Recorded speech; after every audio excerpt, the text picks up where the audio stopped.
तो युद्धपरिश्रान्तं समरे चिन्तया स्थितं रावणं चाग्रतो दृष्ट्वा युद्धाय समुपस्थितं दैवतेश्च समागम्यं द्रष्टुमभ्यागतो रणम् उपगम्याब्रवीद् रामम् अगस्त्यो भगवान् ऋषिः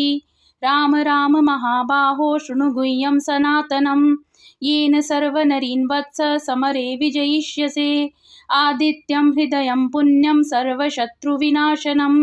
जयावहं जपं नित्यम् अक्षयं परमं शिवं सर्वमङ्गलमाङ्गल्यं सर्वपापप्रणाशनं चिन्ताशोकप्रशमनम् आयुर्वर्धनमुत्तमं रश्मिमन्तं समुद्यन्तं देवासुरनमस्कृतं पूजयस्व विवस्वन्तं भास्करं भुवनेश्वरं सर्वदेवात्मको ह्येष तेजस्वी रश्मिभावनः एष देवासुरगणां लोकान् पाति गभस्तिभिः एष ब्रह्माश्च विष्णुश्च शिवः स्कन्दप्रजापतिः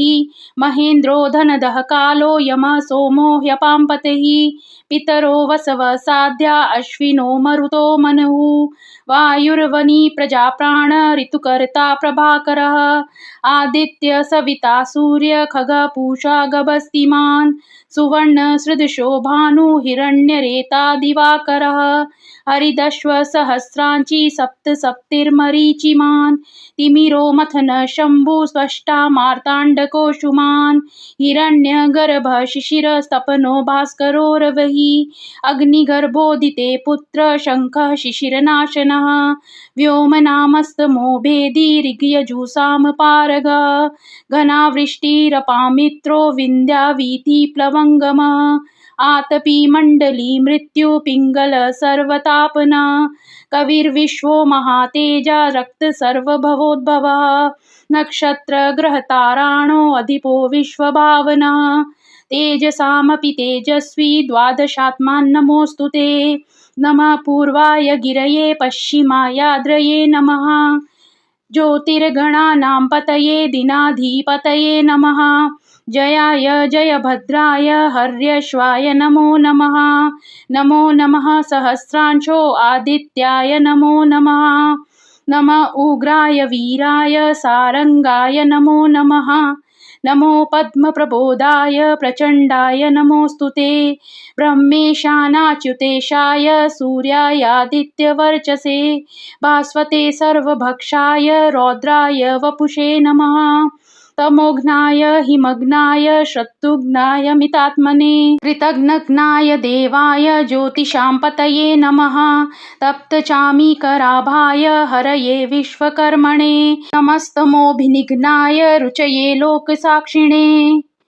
नाशयत्येष वैभूतं तमेष सृजति प्रभुः पायत्येष तपत्येष वर्षत्येष गभस्तिभिः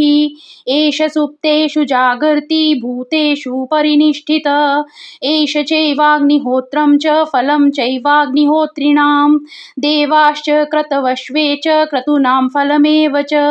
यानि कृत्यानि लोकेषु सर्वेषु परमं प्रभुः एनमापत्सु कृच्छ्रेषु कान्तारेषु भयेषु च कीर्तयन् पुरुषः कश्चिन्नावसीदति राघव पूजयस्वेनमेकाग्रो देवदेवं जगत्पतिम् एतत् त्रिकृतं जप्त्वा युद्धेषु विजयिष्यसि अस्मिन् क्षणे महाबाहो रावणं त्वं जहिष्यसि एवमुक्त्वा ततो गत्स्यो जगाम स यथागतम् एतत् श्रुत्वा महातेजा नष्टशोको भवत्तदा धारयामास सुप्रीतो राघव प्रयताप्तवान् आदित्यं प्रेक्ष्य जप्तवेदं परमं हर्षममाप्तवान् तिराचम्य शुचिर्भूत्वा धनुरादाय वीर्यवान् रावणं प्रेक्ष्य हृष्टात्मा जयार्थ समुपागतं सर्वयत्नेन महता वृतस्तस्य वदे भवत अथ रवीरवदन निरीक्ष्य रामं मुदितमनः परमं प्रहक्ष्यमाणं निश्चिरपति संशयं विदित्वा सुरगणमध्ये गतो वचस्वरेति इत्यार्षे श्रीमद् रामायणे वाल्मीकीये आदिकाव्ये युद्धकाण्डे 5,000 सर्गः।